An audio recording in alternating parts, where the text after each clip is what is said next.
Hello, everyone. Thank you for joining us for this live mental health session. And we're going to be talking about shame and judgment. So this is Shame and Judgment Live.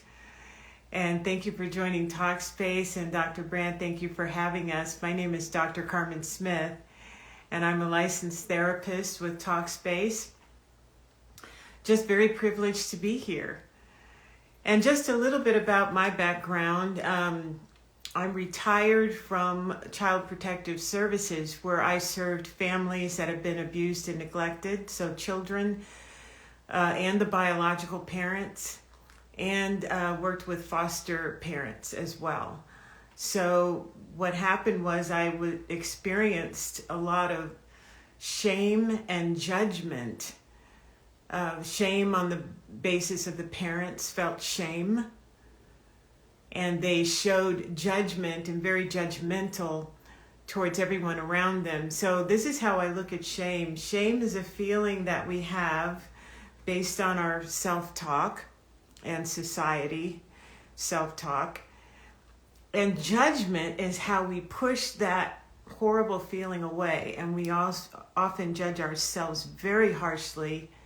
And we also push it out on other people through judgment.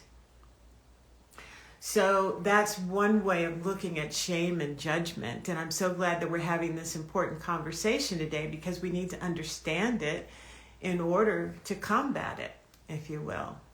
So we ask for questions, and this is a live Q&A, so feel free to ask questions. But we have some questions already that we can address. So, the first question we have came from a viewer, Erica.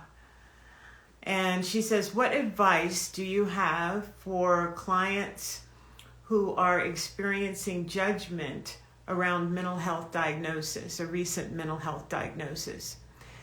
And so basically, if you're experiencing judgment, first of all, what I'd like for you to recognize is, are you judging yourself?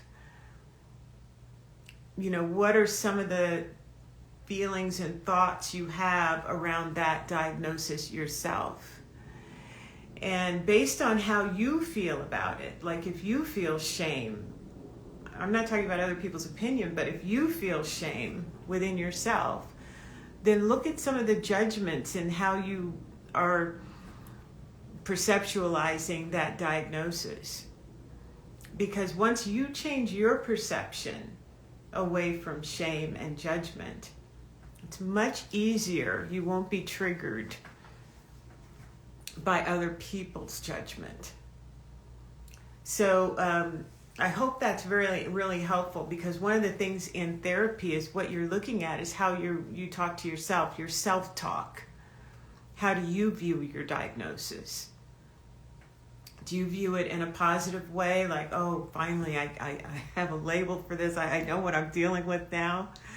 Then that's going to really shape if you're going to be triggered by other people's judgment. You can't control other people's judgment, but you certainly can change your perception about it. And question number 2, the second question came from, it's an anonymous source. It says, what is your number one piece of advice for someone that was recently diagnosed with a mental health diagnosis?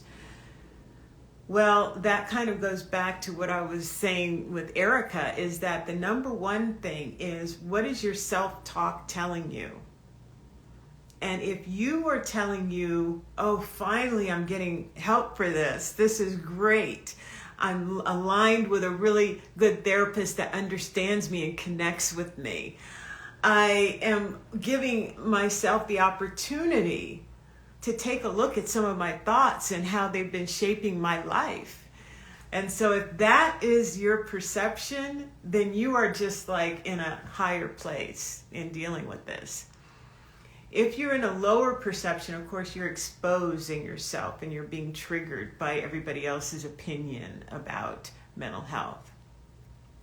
I would also say that in our culture, we have not done a very good job of destigmatizing mental health. There's a stigma around it that it's a weakness, or that it is not a good thing, or that it's, you're violent or you're weak, and that's not the case. You're strong when you reach out for help. You are wanting your best version, and you're allying the troops who can help me with my best version of myself.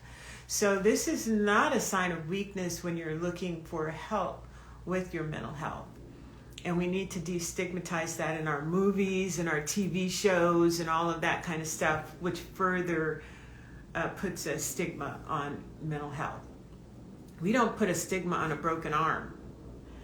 So we should not put a stigma on changing your perceptions and moving through life better equipped. So number 3, this is question number 3. This came in through the foundation channel, and it's going to remain anonymous, but their question is, I've been struggling with my mental health a lot recently before getting a therapist, and find myself turning to social media, but didn't feel the support from friends and family like I expected. Should I be sharing my experiences with them rather than expecting them to come to me? So this is a real individual question, because should you share your experiences with other people or with family or with friends? Well, it just depends on that connection. It depends on whether you feel safe and secure.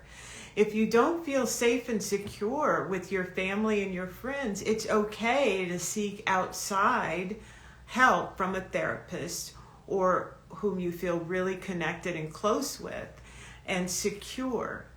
So one of the things that we go through in training as a therapist is engagement and connection. And we want to make you feel safe, because in order to tackle some of the issues that are keeping you from your best version, there may be a lot of shame around it. Like, I'm not good enough. There's something wrong with me. And that keeps people limited when they feel that way. So a therapist is trained to help you break through that shell of shame. And you have to be vulnerable. And so in order to be vulnerable, you want to feel safe. So if you don't feel safe sharing with your friends and your family, find someone that you can feel safe with, rather than holding all of that in and not sharing with anybody. Because if you don't share it with anybody, you're as sick as your secrets. And you want to find someone, a therapist that you can connect with. And if you can connect with a friend who is very empathetic and not shaming or judgmental, and you feel safe there, then that's okay too. But our shame, and I love Brené Brown, she has done so much research on shame and vulnerability and judgment. And she affirms that the reason that shame just kind of leads towards addiction, to suicide, bad relationships, all of that is because shame doesn't want you to feel vulnerable. And in order to have courage and move through issues, you have to be vulnerable. So healing is not something that shame wants you to do. And so you want to move through shame and judgment, and feeling safe and secure with someone that you trust is key. So can you elaborate on how loved ones react to someone struggling with mental health, and how sometimes as a loved one, you don't know the best approach, but do want to help?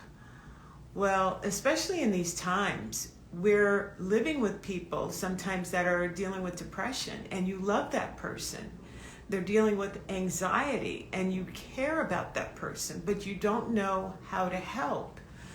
And so that's where unconditional love comes in.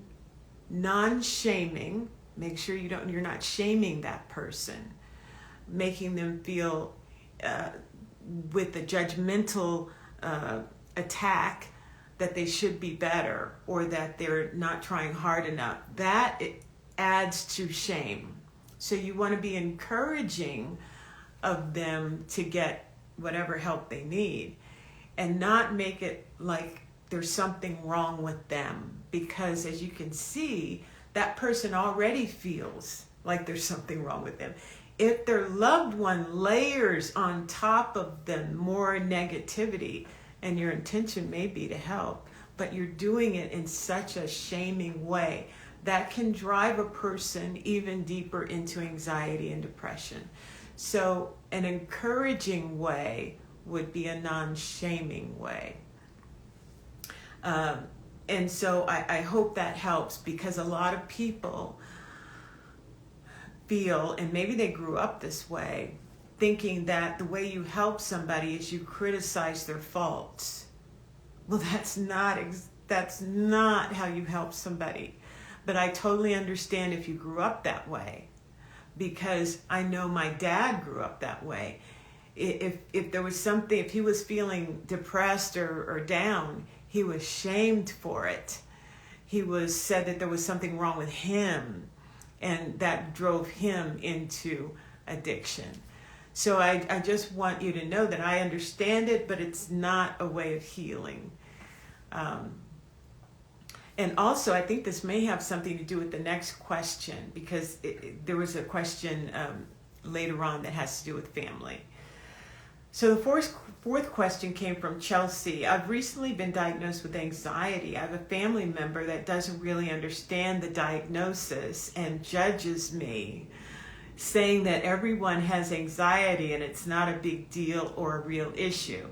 I'd like to hear how you would explain this or any mental health diagnosis to your family. So first of all, I want you to understand where that's coming from, because I'll just give an example. If you're a parent and your adult child or teenage child, whatever, comes to you, or the psychiatrist says they have a diagnosis of anxiety, one of the first things that may go through a parent's mind is, I did something wrong. They're going to blame me for this. I did the best I could, and they're blaming me for this child, my adult child, my teenage child, for having a mental health issue. Where that comes from is because Freud and psychoanalysis was going back into the family history to find out the origin of anxiety and depression. And so that got parents, very defensive. They're going to blame me. And so that still lingers to this day, thinking that we're going to point blame at the family or blame at the family dynamics. And what we really do is, to get a heightened understanding, we just need to look at the whole scope of life and life experiences. And so some parents, when they hear that, they feel shame, like there was something wrong with my parenting. And then what do? They judge. So shame is something they feel, and judge is the weapon that they use to defend themselves. So I hope that brings understanding why people may have, especially when they first hear about it, a negative response or a judgmental, critical response. And one of the things you can say to that parent is, I'm so glad that you taught me how to get help when I need it. So you see how reframing that to not attack the parents, because they already feel attack and shame, but you bring them into the conversation. I'm so glad that you instilled in me that if I need help, that I could find it. I'm so glad that you're here to understand that this is the situation. Just bring them in and help them understand that you're not attacking them, even though you may not have even said anything about an attack, but I'm just saying that that's how people perceive that when you tell them, especially family. If it's friends, you could have been touching a nerve or a trigger because they may have some issues that they've never addressed. Keep in mind that shame cannot live in the light of day.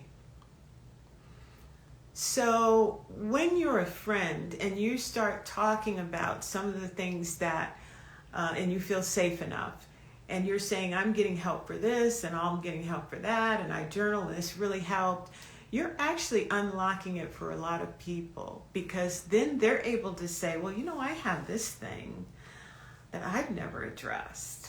Maybe I can start doing that too. So it's almost like you give people permission to unlock their shameful experiences. And that's really key to healing. You're giving other people permission to be vulnerable. So once you understand and reframe it that way, I think that can be very helpful to a lot of people. The other question, this is question 5. What do you think someone should say to another person if they are being shamed for their mental health? As a bystander, what can you say or do to support those being shamed? This question was asked by Miriam. Deep empathy is the key to any type of shame or somebody being shamed or being a bystander. What is empathy? Well, let's start with empathetic listening. That means that when a friend is talking to you about an issue that they feel judged about or shameful about, that you're listening to them without thinking about what your response is going to be.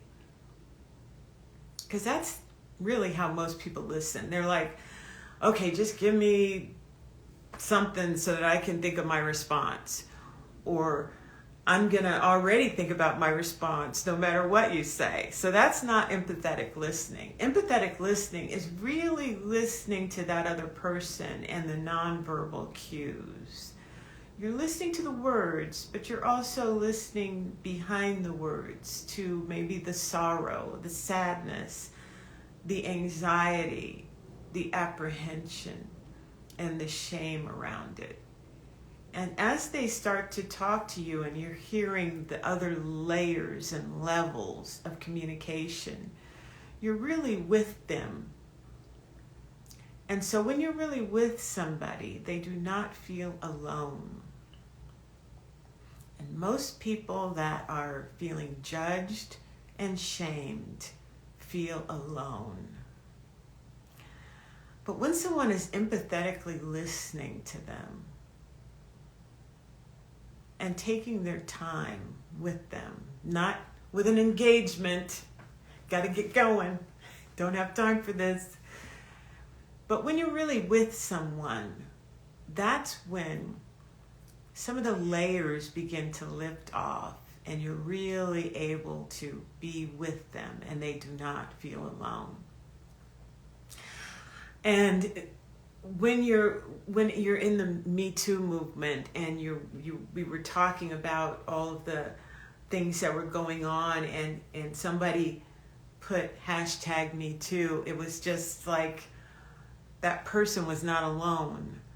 And that was a healing medicine for a lot of people. So just remember that when you have family member, friends, you're the innocent bystander, and you know that they're being shamed and you know that they're being judged, how are you responding? And if you can respond with empathetic listening, that goes a long way, because people want belonging, connectedness, and shame keeps you from that. So I hope that's helpful, Miriam. The next question is from Yvonne. Since COVID, I've been dealing with a slew of new stressors. Everything from breaking out in her skin to sleep issues.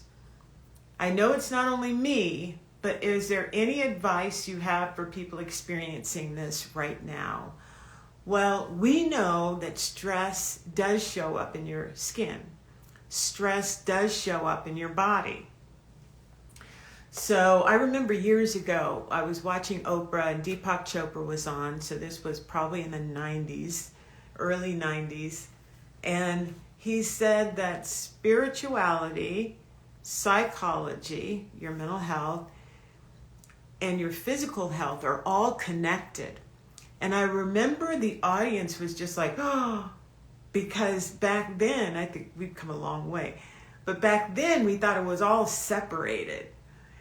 And we've known for a long time that it's all connected. So when you have stressful events in your life and you're having the news and the local news, the national news, the social media is all spewing all of this fear and stress, it can't help but show up in your body as sleep issues, as skin breakouts, as you're eating differently. Sometimes people are overeating. I mean, it just shows up.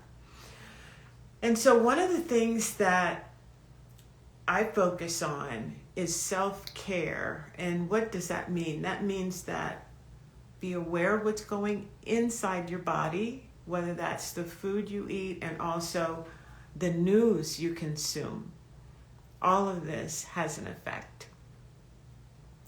And also spend time in ways that calm that nervous system.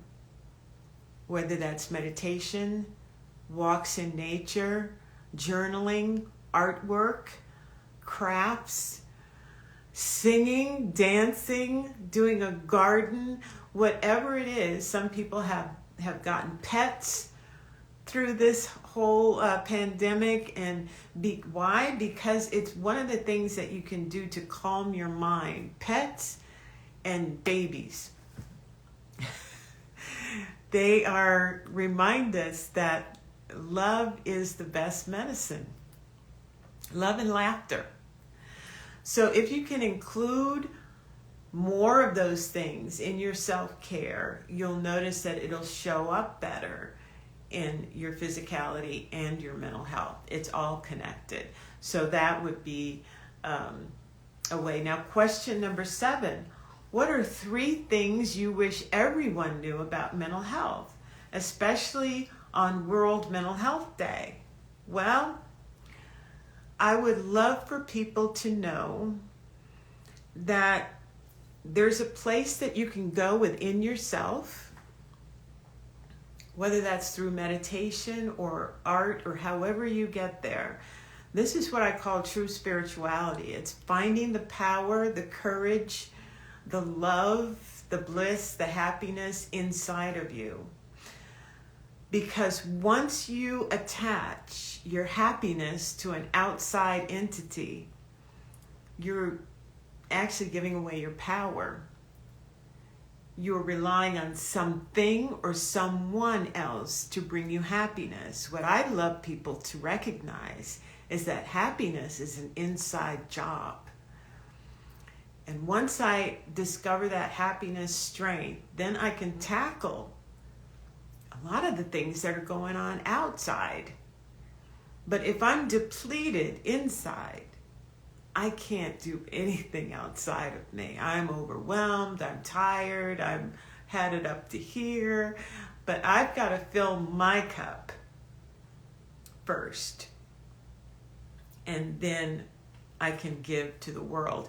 I remember I was on a radio show years ago and a woman called in. She said, my daughter is depressed. My daughter is anxious. I'm really scared for her. I want to help her. And I said, how's your mental health? And she said, I'm depressed. I'm anxious. I don't know where to get help. And I said, so you have to fill your cup up.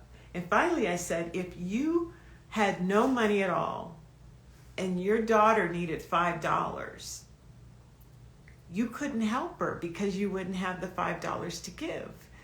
I said, so you can't give to another person until you've given to yourself. Make sure your cup is full.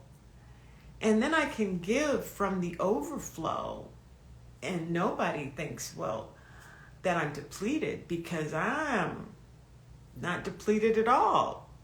I made sure my cup was full. In these times especially, it is so important to make your self-care, your mental health, your physical health, your spirituality a priority. See, my spirituality affects my mental health and my physical health. And if my spiritual cup is empty, I have nothing to give. So that's what I would advise the world, is to take that more seriously. It's not about do, and then run out of gas. It's about I'm doing, I'm filling. I'm doing, I'm filling. It's like a constant flow, which is healthier. So that's what I would say for Mental Health Day. As far as some of the other questions around judgment and shame, I would point people to Brené Brown's books, of course, because she researched shame and vulnerability for many years.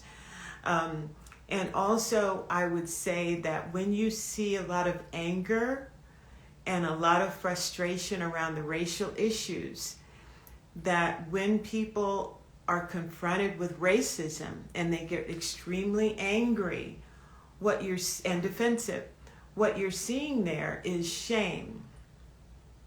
Shame does not want to see the light of day and will push everything away with judgment, defensiveness, arguments that may not even make sense.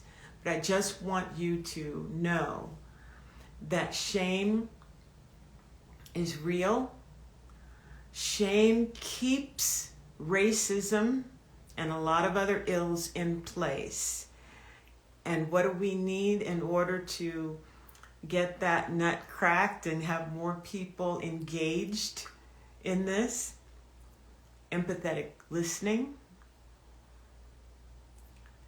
and also encouragement, and also non-shaming conversations. So, and Brené Brown also talks about how that's all fit in. If you'd like to read more about how shame and defensiveness keep that racism, systemic racism going, you can read Dr. Robin DiAngelo's book, White Fragility, where she goes into more about that. But shame and judgment, we need to understand it, but we also need to recognize that our self-talk needs to be kinder. So just like you would talk to a baby or talk to someone that you love, make sure that you're talking to yourself in a loving, compassionate way, because that's the same voice that you're more likely to talk to another person when you're triggered.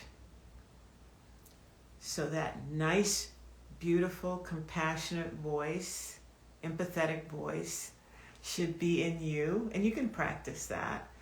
So I've known people that when they do something, they go, oh, that was really stupid of me. And I look at them, I go, wow, that was kind of harsh, the way you just talked to yourself. I was like, you're a sweet, beautiful person. I see that. So practice saying that to you. Reframe it. I'm a loving being. Yeah. And so that same voice that I have for myself, when I'm triggered, I want to have that sweet, loving voice, compassionate voice, understanding the dynamics of shame and judgment, so I'll know what I'm seeing, what I'm feeling, what I'm looking at. Instead of attacking back, I oftentimes will ask questions and listen empathetically. Listening, healing, uncovering, being vulnerable, having connection instead of division. So I hope that's helpful. This is Dr. Karmen Smith, and we'll have another one, another Q&A soon. But I also want to mention that there are wonderful campaigns afoot. And one of them is hashtag Say I Love You campaign. And this is with contribution from Dr. Brandt and Talkspace. They've committed to donating 100,000 hours of mental health services to the Black community. That's amazing. And that goes back to healing, connection, empathetic listening. Let's heal what is going on. There's a lot of trauma that people are feeling, a lot of shame, a lot of judgment. And so we need to be the advocates for healing, the advocates for change, and the advocates for a better world. And the way to do that is through people of like mind coming together. So hashtag Say I Love You campaign, and that was also with contribution from Dr. Brandt and Talkspace. 100,000 hours of mental health services to the Black community. And there'll be a link below in the bio. And if you have any questions about that, feel free to reach out. And this has been wonderful experience, and we'll have another one soon. Take care and talk to yourself with healing words.